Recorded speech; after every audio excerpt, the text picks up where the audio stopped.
ఈరోజు మనం అచల పరబ్రహ్మాశ్రమ ప్రారంభోత్సవ సందర్భంగా ఈ కార్యక్రమాన్ని ఓంకారాలు వారి యొక్క కుటుంబ సభ్యులు అలానే ఈ ఆశ్రమ ఈరోజు పీఠాధిపతిగా మన ముందు ఉన్నప్పుడు ఇంకా ఈ కార్యక్రమానికి సత్యమాంబ సమేత నిత్యానంద స్వాముల వారి శిష్యులు అలానే సమరసాంబ సమేత లక్ష్మీనారాయణ స్వాముల వారు ఉన్నప్పటి నుంచి కూడా ఎంతో గురు సేవ చేసినటువంటి మా రాజక్క నిర్భయాంబ వారి శిశురాలైనటువంటి అచల పరిపూర్ణ మాతృశ్రీ రామమ్మ గారు ఈరోజు ఆమె గొప్పన ఘోర అహంకార భ్రాంతిని అనేటువంటి తత్వం ఇది రచించినటువంటిది శ్రీ అనుభవానంద స్వాముల వారు. వాళ్ళలో ఈ తత్వం ఎంతో ఇన్ని తత్వాలు కూడా మనకు అచల బోధను ఇనుముడిపజేసేటువంటి సూచించే సమాధంగా రచించారు అనుభవానంద స్వాములు వారు. ఈరోజు ఆ తత్వాన్ని మనతో చాలా ఆ విధానం ఆ గమకం మనం చూసినట్లయితే ఆశ్చర్యపోవాల్సింది. అలాంటి విధానంతో ఆలోచిస్తుంది మా రామమ్మ గారు.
చక్కగా చెప్పావు. ఎందుకంటే నీవు దేనికోసమైతే వచ్చావో ఆ విషయాన్ని నాకు అవగాహన అయ్యేటట్లుగా ఘోర అహంకార భ్రాంతిని విడిపించు మహాప్రభు అని నీవు నా దరి చేరావు.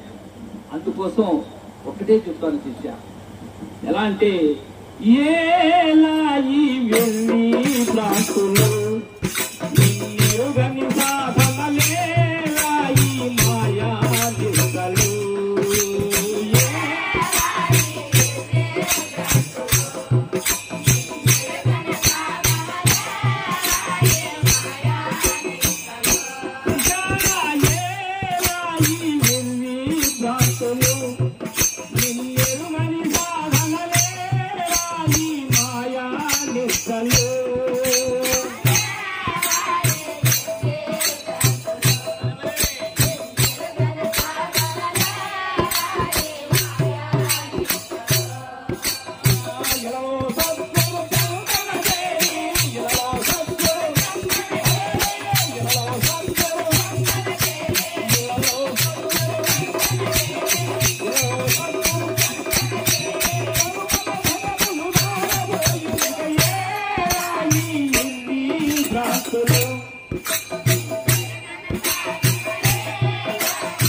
అనేటువంటివి లేనటువంటి దైవాన్ని చూపమని అడుగుతూ ఉన్నాం.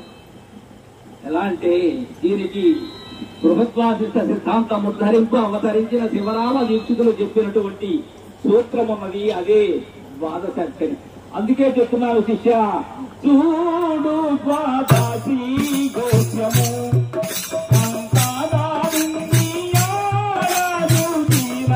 దైవము